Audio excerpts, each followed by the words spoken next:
common conversation you'll hear among paddlers is the topic of training hours. General Clinton Canoe Regatta is 17 weeks away, so in today's video I'm going to discuss how many hours that you'll need to complete the General Clinton Canoe Regatta and how many hours I believe that you'll need to do well in the General Clinton Canoe Regatta. Yeah.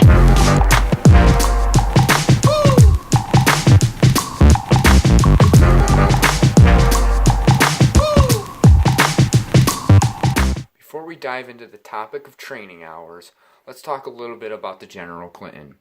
The General Clinton Canoe Regatta is a 70-mile canoe race that goes from Cooperstown, New York, down through Oneonta and all the way to Bainbridge, New York, every Memorial Day. The best professional racers will complete this race in roughly 6.5 to just under 8 hours. Recreational paddlers, however, will finish 12 hours. When discussing the topic of training hours, you have to be realistic with what you're trying to accomplish.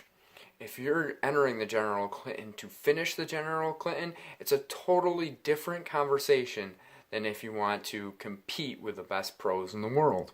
Although there are plenty of stories of people completing the General Clinton without any hours of training in, this is definitely not recommended, and it's a good recipe to be very extremely sore for the next couple of days and possibly even injure yourself. If you're just looking just to finish, you don't need an extreme amount of hours either. My suggestion would be to put in at least 8 weeks of training. That means that you're going to start to be out on the water the first week in April. If you do this and you train only on the weekends and you do 2 sessions each weekend day, that'll get you about 30 hours, and that'll be plenty for you to actually just finish the race and not be hurting extremely bad. The more hours you do, though, the more comfortable you'll be in the boat, the better handling you'll have, and the easier time you'll have at finishing the race. But it's very common for people to do the General Clinton with about that much training time. Let's talk about how many hours it's going to take for you to compete at a high level for the General Clinton. Most people talk about this golden rule of 100 hours for the Clinton, and I just don't believe it. I've personally competed at around 92 hours last year when me and my dad won the amateur class, and when I won the amateur class in the C1 in 2015, I only had 80 hours. Now, I'm not saying that you can't have 100 hours and it's not going to be beneficial to have 100 hours, but you really have to focus on what type of hours they are. And people that are getting 150 and 200 hours, I can almost guarantee you that not all of that time is actually paddle in the water time, and a lot of it is very low intensity hours. So if you do more high intensity hours, especially as you get closer to the General Clinton, you're not going to need as much as someone that is doing all low intensity.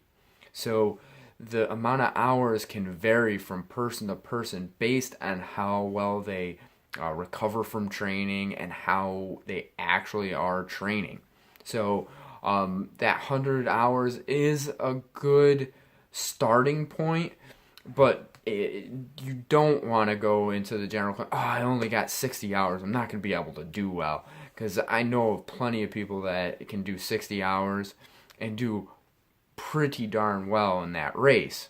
On the opposite side, I know plenty of people that have 150 hours and don't do that well because they don't have enough intense training going closer to the Clinton.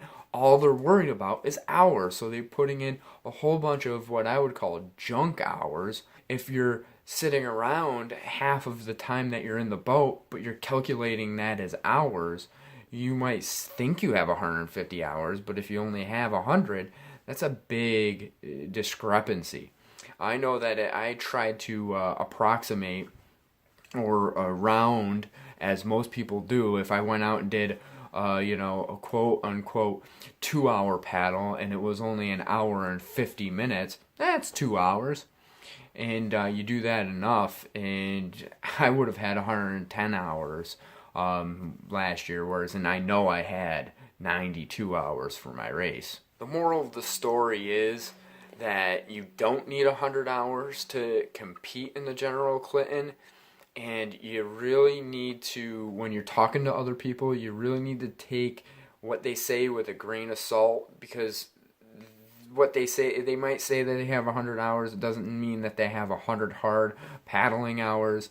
So in relation, this is a very hard conversation to have, even though we all have it, because we're all quantifying based on time that's not very well structured.